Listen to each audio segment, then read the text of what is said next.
आप भी मानते होंगे कि समय जैसा चाहता है वैसे ही सब चीज़ें चलती है, भले हम कितना ही प्लानिंग क्यों ना कर ले।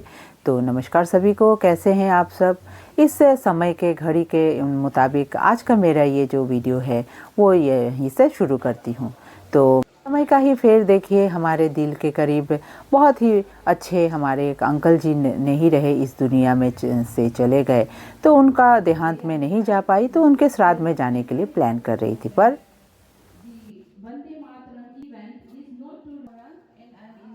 टुडे हम लोग आज में क्यों इसको मना रहे हैं ना। Actually you people might think कि क्यों इसको मना रहे हैं, बिकॉज आई अपना in the service in life choose. Thank you all. देखा ना, एक और दायित्व ने हमें जो है ना बाध्य कर दिया। हम सुबह नहीं, अभी खैर दोपहर हो रहा है, फटाफट से घर पे आके चेंज वगैरह करके हम निकले। लेकिन हाँ, जैसे ही हमने जर्नी शुरू किया, इन वादियों को, इन नज़ारों को देखकर जो है ना मन जो है हल्का हो गया है।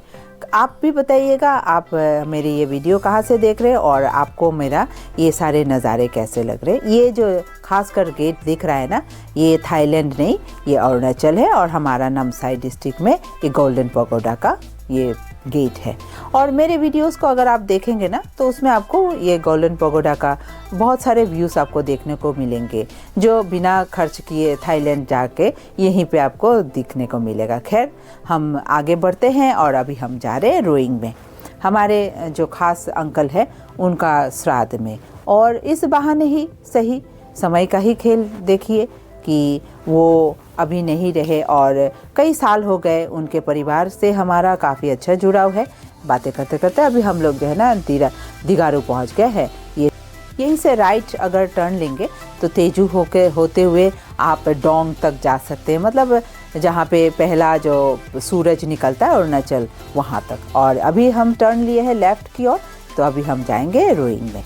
तो जाते जाते सफ़र जो है ना काफ़ी सुंदर आपको दिख रहा होगा, जंगल दिख रहा होगा। लेकिन आप ऐसे इमेजिन कीजिए, आप अपने पार्टनर के साथ या अपने दोस्त के साथ या अपने फैमिली के साथ में ऐसे लॉन्ग ड्राइव में निकले और इस तरह के सुंदर जो है ना वादियाँ देखने को मिल रहा है, तो कैसे अच्छा लगेगा, साथ में इतना सुंदर सा सड़क। तो खैर, हमने भी थोड़ा समय बिताया वहाँ पे। कितना अच्छा वादी है, ये वैली है। तो वहाँ से हम आगे बढ़े और ज़्यादा दूर नहीं है, हमारे नामसाई से जो है ना करीब 1.5 घंटा ही लगता है। और बातें करते करते हम लोग यहाँ पहुँच गए हैं मेकाती नाली। इसको मेकाती नाली मतलब ये एक जंक्शन है जहाँ तेजू से आकर और यहाँ रोइंग बस पहुँचने वाले 1.5 किलोमीटर में वहाँ पहुँचे हैं। पहले से काफ़ी कुछ बदल गया है। अब पहुँचने के पहले ही देखिए कितना सुंदर से ये वेलकम टू रोइंग लिखा हुआ गेट मिलता है। और यहाँ पे बहुत सारे टूरिस्ट आते हैं, खासकर यहाँ जो पहाड़ मैं अभी दिखाऊंगी आप लोगों को, सीधा जो दिखाई दे रहा है, यहाँ से करीब 62 किलोमीटर आप जर्नी करेंगे तो आपको मायूदिया पास मिलेगा, जहाँ पे खासकर बात वहाँ का है बर्फ़। वहाँ स्नोफॉल होती है और वहाँ बहुत तरह के जो है ना वैरायटी पक्षियों का प्रजाति मिलता है, जो शायद ही हमारे देश में कहीं मिलता होगा। खैर, बाकी तो मैं आगे बढ़ते हुए आप लोगों को बता रही हूँ। एक समय था जब मैं यहाँ पे 12 साल मैं गुजार के गई हूँ और उस वक्त मुझे एक बात ज़रूर याद आती है जब भी मैं आती हूँ। ये जो हरा बिल्डिंग नीला जो दिख रहा है ओशन ब्लू कलर का, यहाँ पे मैं आकर पहली बार आई थी तो लगेज लेके खड़ी हुई थी। तो ये बातें तो भाई जायज़ सी है, कहीं पे भी आप रहे, शुरुआत के दिन आप नहीं भूल सकते। जैसे कि अभी हम दिखाएंगे आपको, हम जहाँ रहते थे 8-9 साल हम रहे हैं, ये डॉन बॉस्को स्कूल अभी जो पीला रंग का, यही आसपास में हम लोग रहते थे। चलिए, बातें करते करते हम पहुँच भी गए हैं। यहाँ पे श्राद्ध का कार्यक्रम उनका बड़ा भैया है और ये रहे हमारे दिवंगत हुए समीर काकू। बड़ा दुख लगता है, सही में समय का ही खेल है, हमारे हाथ में कुछ भी नहीं है। और यहाँ पे आज उनका बेटा जो है ना उनका क्रियाक्रम कर रहे हैं। और बाकी मैं दिखाऊंगी किस किस से इन लोगों से मुलाकात करते हुए मुझे करीब 8-10 साल हो गए होंगे। मुझे भी याद नहीं कि कितना दिन समय हो गया। और अंकल से मिले हुए शायद 6-7 साल हो गए हैं। और यहाँ पे उनके परिवारजन और कुछ लोग जो उनके खास थे वही है।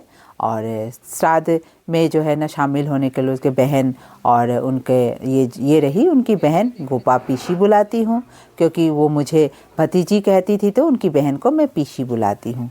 और थोड़ा देर मैं पूजा पाठ में बैठी और उसके बाद हमारे कुछ उनके ही परिवार के ये भतीजे हैं जो शायद मैं इससे मिली हुई 15-16 साल हुआ, लेकिन वो जो अटैचमेंट था हमारा वो कम नहीं हुआ।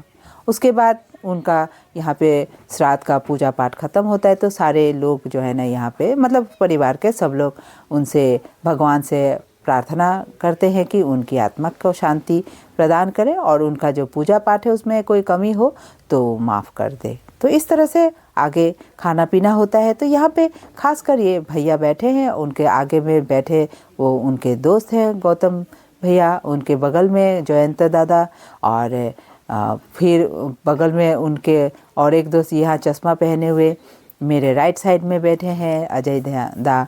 और सब लोग इसीलिए बैठे इकट्ठे कि आज कहीं ना कहीं ये मन में था कि हम एक साथ बैठेंगे, एक ही साथ उनका ये जो श्राद्ध का खाना खाएंगे तो उनका आत्मा को शांति मिलेगा। क्योंकि वो एक सोशलाइट व्यक्ति हुआ करते थे, समाज में वो ऊंच नीच नहीं, सबके साथ वो एक संबंध बना के गए हैं। यहाँ पे हंसी ठहाके भी हो रहे थे और कुछ मजाक भी हो रहा था। यही हो रहा था कि आप चुपचाप बैठोगे तो उनको बुरा लगेगा। वो जब भी मुझे मिलते थे तो कहते कि रे मायर छाता मतलब वो एक मजाक वाला डायलॉग। तो वो ये मतलब नहीं सोचते थे कि ये मेरी सगी भतीजी है, वो ये सोचते थे कि ये मुझे चाचा बुलाती है तो मैं उसका भाई, वो मेरी भतीजी है। और यहाँ देखिए सब लोग कह रहे कि मजाक करना ही पड़ेगा, नहीं तो उनका आत्मा को बुरा लगेगा, वो दुखी होंगे कि अंतिम बार भी सब मिले हैं तो हंसी मजाक क्यों नहीं किया। यहाँ भाभी भी आई है परोसने के लिए, उनकी बेटी भी आई है। तो इस तरह से देखिए भैया हम लोग सब मजाक कर रहे हैं। मेरा मिठाई छीन कर अजय दा खा गए और यहाँ उनकी बेटी भी मिठाई दे रही है। और बस मैं अंत में ये टॉक बोलते हैं जो खट्टा मीठा चटनी होता है, बंगाली जो कुजीन होता है वो पकाया गया था। और लास्ट में टॉक दही। खैर टॉक दही के साथ रसगुल्ला खाया जाता है, तो मैं तो नहीं खाती रसगुल्ला। और हमारे खाना खाने के बाद उनके परिवार के सब लोग यहाँ, पापू ये एडवोकेट है, उसकी मम्मी है और उसके पापा, और ये जो ब्लैक शर्ट में ये समीर काकू का बड़ा भैया और उसकी भतीजी। तो अंत में उनका जो है ना विदाई तो करना ही पड़ेगा, हमें भी एक दिन इस दुनिया से जाना ही है। लेकिन यही है कि उनके बगैर वापस जब यहाँ आएंगे तो अजीब सा लगेगा हमें। उनकी बेटी भी उनकी आत्मा की शांति के लिए दिया वगैरह जला रही है और हम लोग वापस हो लिए। रास्ते में हमारी एक सहेली थी, हमारी कलीग हुआ करती थी, तो उनके यहाँ हम होते हुए आए। तो मैंने सोचा, आपको भी पता है मुझे फूलों का बहुत शौक़ है, तो मैंने सोचा आप लोगों से ये जो है ना बगीचा दिखाऊं। है ना कितना सुंदर, रात का नज़ारा अलग ही होता है। तो खैर उसके बाद हम लोग उनके यहाँ थोड़ी देर बैठे हैं और उसके बाद खास कर जो है ना मैं और एक चीज़ दिखाऊंगी उनके बगीचे का जो है ना ऑर्गेनिक। ये देखिए मकई, भुट्टा और ये बीन्स उसने हमें लास्ट में आते समय दिया, और इसका कोई रेसिपी बनाऊंगी तो ज़रूर देखूंगी। और हाँ, समय की ही बात हो तो यहाँ पे हम दोनों कुछ समय जो है ना यहाँ ये भूपेन हाजरिका सेतु ब्रिज पे हमने बिताए और सोचे कि ये समय शायद ही वापस कभी आएगा। और ऐसा मौका भी कभी बहुत सालों के बाद हम दोनों इस ऐसे ही ड्राइव पे आए हैं, तो सोचा कि थोड़ा देर टहल के यहाँ से चले। और उसके बाद अभी सीज़न है फूलों का, तो थोड़ा शॉपिंग वगैरह भी किए हैं हम लोग। खैर वो बाद में आपको दिखाती हूँ और आपसे भी विदा लेती हूँ। मैं मानती हूँ कि समय बलवान होता है, उसके आगे किसी का नहीं चलता। तो चलिए इस नोट के साथ आप लोगों से फिर मिलती हूँ, तब तक के लिए नमस्कार।